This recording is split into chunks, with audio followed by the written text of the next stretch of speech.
नमस्कार दोस्तों। आज हम एक नए विषय पे बात करेंगे। कई लोगों का मेरे पास मतलब ईमेल के ज़रिए क्वेश्चन आया है और उन्होंने मुझसे पूछा कि पंडित जी, कई बार क्या होता है कि कभी तो मन बहुत अच्छा होता है और अगले ही पल कुछ टाइम बाद ऐसा लगता है कि अरे कुछ भी नहीं है, बिल्कुल किसी काम में मन लगता नहीं है। तो इसकी क्या वजह होती है कि मन का एकदम से चंचल होना या एकदम से चेंज हो जाना? तो इसका जो मुख्य कारण होता है वो चंद्रमा का पीड़ित होना होता है। अब आप बोलेंगे चंद्रमा पीड़ित, तो जिसको ज्योतिष की नॉलेज नहीं होगी तो वो चंद्रमा पीड़ित के बारे में कुछ जानता नहीं होगा। चंद्रमा पीड़ित ऐसे होता है कि मैं आपको आप समझ सके उस हिसाब से समझा रहा हूँ कि कुछ तो ग्रहों की आपको नॉलेज होगी ही। जैसे चंद्रमा और राहु साथ में हों या चंद्रमा और केतु एक साथ युति कर रहे हो या उनकी दृष्टि उस पर पड़ रही हो। अगर आपको दृष्टि की नॉलेज भी नहीं है तो मतलब चंद्रमा पे एक तरह से ग्रहण लगा होता है, उस वजह से ये सारी चीज़ें होती हैं।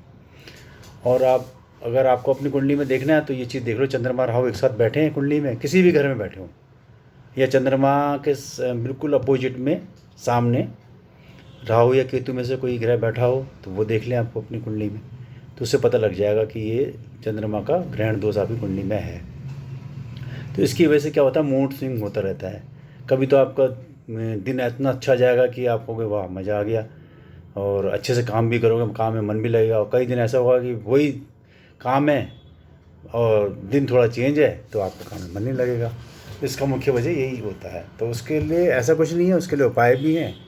अगर आप उपाय करोगे तो ये चीज़ें आपकी ख़त्म हो जाएंगी, मतलब एक तरह से उसका असर अब बहुत कम हो जाएगा, ना के बराबर हो जाएगा। क्योंकि अगर ग्रहण दोष है तो असर तो उसका रहता ही, पूरी तरह नहीं जाता, पर उसका असर काफ़ी हद तक कम हो जाएगा। तो उपाय आप नोट कर लें तो मैं आपको उपाय बता देता हूँ। आपने क्या करना है, ये तो हर सोमवार को शिवलिंग पे आप दूध चढ़ाएं, दूध से अभिषेक करें सोमवार को। अगर आप सोमवार को भी नहीं भी जा सकते हैं तो घर में ही एक छोटा सा पारद का शिवलिंग रख लें। उसमें भी आप रोज़ नहीं करना, क्योंकि गृहस्थ जीवन में जो होते हैं उनको रोज़ भी घर में रखे हुए शिवलिंग पे अभिषेक नहीं करना चाहिए, सिर्फ सोमवार को करना चाहिए। ये बहुत से लोगों को पता नहीं होता है, तो वो कर लें आप। या फिर चांदी का एक चौकोर टुकड़ा आता है, वो आपको किसी भी ज्वेलर्स के यहाँ मिल जाएगा, आप उसको अपने पास रखें। उसे भी काफ़ी हद तक राहु के जो नेगेटिव रिजल्ट हैं वो दूर हो जाते हैं। और एक चांदी की गोली आती है, ठोस गोली बोलते हैं, वो भी आपको वहीं मिल जाएगी ज्योतिष के पास। ये उपाय कर लें। साल में एक बार धर्म स्थान में जाके, गंगा जी में जाके स्नान जरूर करें। अगर ये 3-4 चीज़ें भी कर लेते हैं तो आपको काफ़ी हद तक राहत मिल जाएगी और आपको इसका अच्छा रिजल्ट मिलना शुरू हो जाएगा। नमस्कार।